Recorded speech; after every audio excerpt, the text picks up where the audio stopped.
name, and where you were born and where you grew up. Okay. Yes, my name is Katsumi Imoto. Born in Manzanar, uh, California, and was there for about 2 years or so. Well, Japanese internment camps, basically you're really like a concentration camp because you are contained and, they have, the guns are pointed inwards, not outwards. And, you have control of your activities while you're in these camps. And it was something that, we all kind of regretted, being Japanese, but what can you do? We're all, loyal American citizens, and we didn't want to, create any problems uh, concerning our our race. Oh, absolutely, being loyal to America because,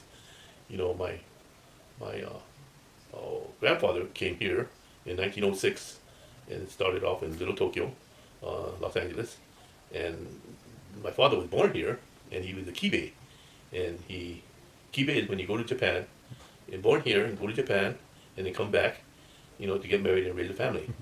So we were totally Americans as far as our loyal country.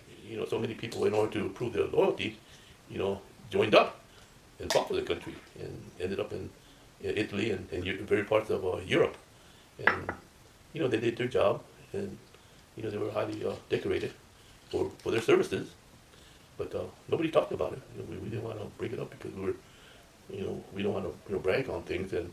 But we kind of proved our loyalty to the Americans because of the fact that, uh, we serviced, our country, even though we were uh, in war with Japan.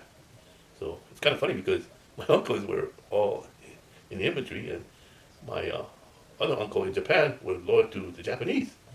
So it was like my dad's oldest brother was in the Japanese infantry, and my dad's younger brother was in the American Armed Forces.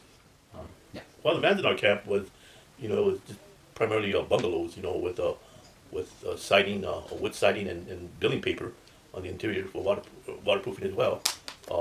So the winds were pretty bad, especially in Inyo County, in the desert, and we had to, endure the privacy that we didn't have. Even going to the commode, it was all pretty much an open space with of toilets.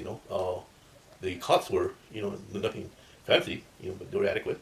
But the important thing was the privacy factor. You had to make sure that you know you kind of look the other way when you change your clothes or whatever. But well, especially in that area where you have the storms and the snow and everything else, that's really not too healthy. But said that it's to protect the Japanese, because of the Pearl Harbor business that started it all.